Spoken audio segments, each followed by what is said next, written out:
Imagine being able to recall names, speeches, or the key points from complex books with ease. That's the power you'll enjoy after using today's tips to master the Method of Loci.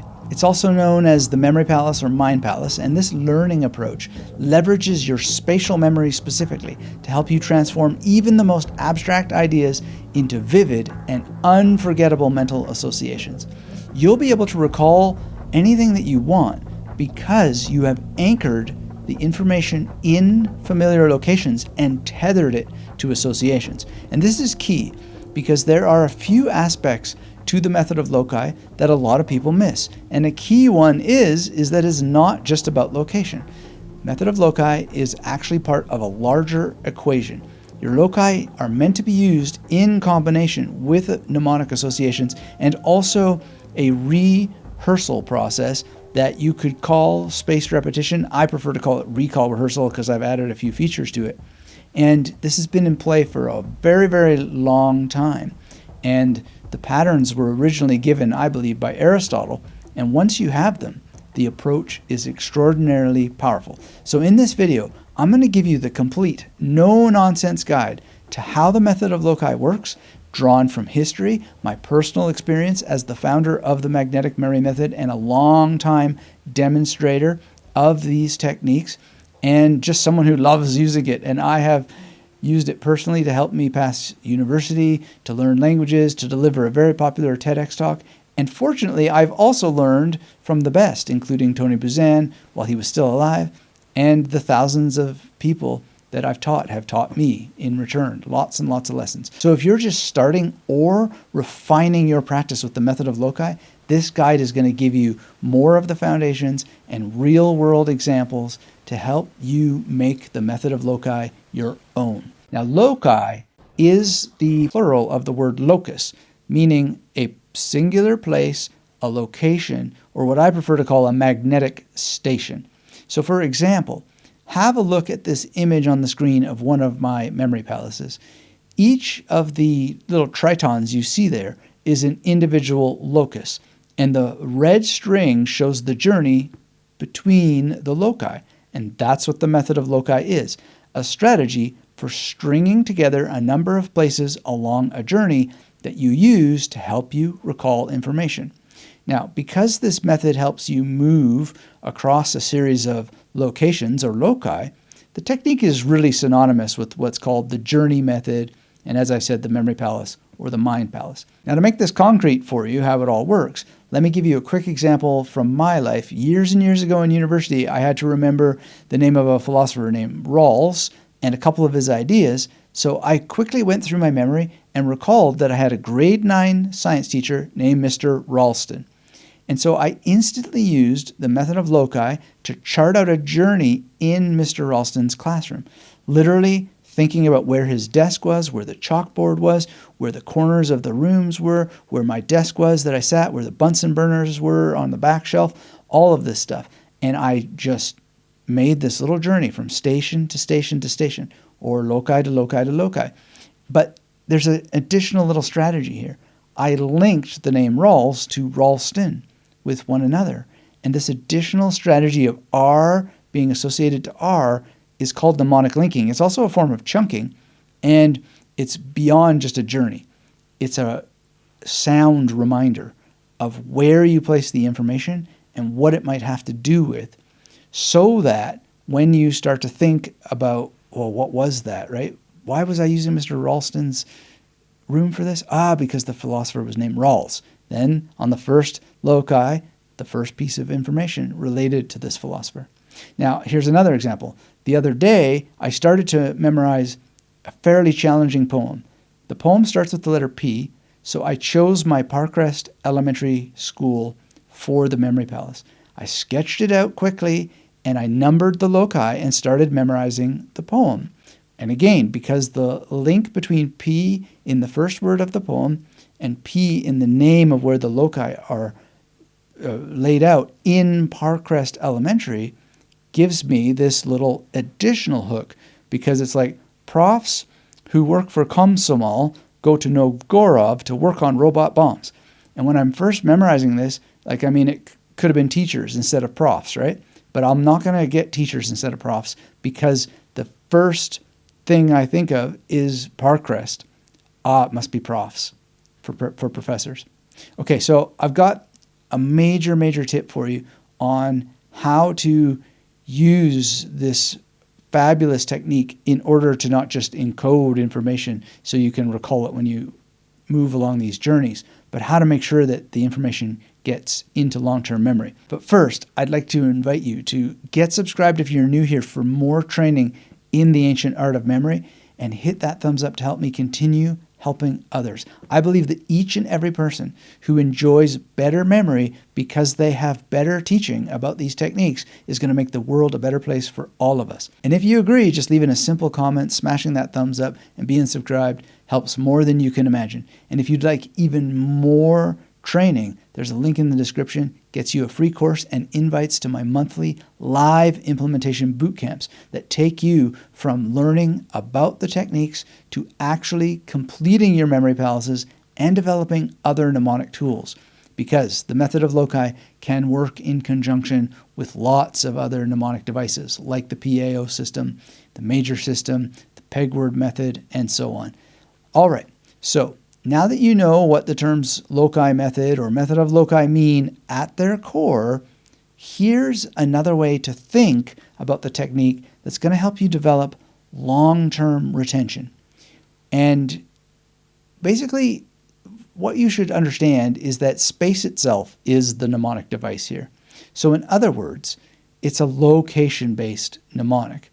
And that simple understanding is going to help you realize how to do what I'm about to say. It's just a simple switch, because sometimes people think that this is visual. And yes, locations can be experienced visually, but they can also just be experienced physically. Like you can imagine what it feels like to have the cold tile of the bathroom underneath your feet without having to see a thing, right? Or you can imagine the smell of being in the kitchen without having to visualize it. Now, life is complicated, and sometimes memory is a very knotted ball of yarn, especially if you don't use these techniques. But as I recall it, the first time I learned this technique was from Aristotle in a book called De Memoria. And quite a few people find this one page in Aristotle very confusing. But it leaps out to me as being perfectly logical, because he's teaching you, I believe, his version of spaced repetition. Now, here's one of the reasons why some people have struggled with this. And I'm thinking about Francis Yates in The Art of Memory, and also Richard Sorabji. One of my favorite books is Richard Sorabji's book, Aristotle on Memory, but he says about this passage, no idea what Aristotle is talking about here. And I might be misinterpreting it myself, because it is known that this passage, the text has been corrupted.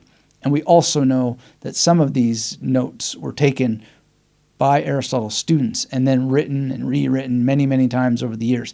So I don't know that we actually have Aristotle's actual ideas here, but I'm taking these words from my own version of Aristotle's De Memoria, which I called On Memory, and I'm going to just give you the words as I put them there and then explain them. So Aristotle says, it often happens that you cannot recall at the moment, but can search for what you want and find it. But you must seize hold of the starting point. For this reason, use places, or loci. Okay, that's the first part of the passage. Now, skipping some material, he then discusses the act of recollection from the loci. And what he says is, generally speaking, the middle point seems to be a good point to start from. For one will recollect when one comes to this point, if not before, or else one will recollect from any other. For instance, suppose one were thinking of a series which may be represented by A, B, C, D, E, F, G, H. If one does not recall what is wanted at E, yet one does at H, from that point it is possible to travel in either direction, that is either to D or towards F. And here what I think Aristotle is saying is that you do represent each loci with a letter. I think that what he's talking about is describing a process of revisiting your loci in different orders. And by using this idea, you could increase your retention because you have revisited the information forward, but also from the middle of your string of loci, right? And then you can apply different patterns. And again, I might be seeing what I want to see in this, but as a longtime professional mnemonist with decades of personal practice and professional teaching, I believe that if we ever were to find an uncorrupted text of Aristotle's work on memory, it would be a lot clearer, and we would find that he's describing principles similar to those described by Hermann Ebbinghaus.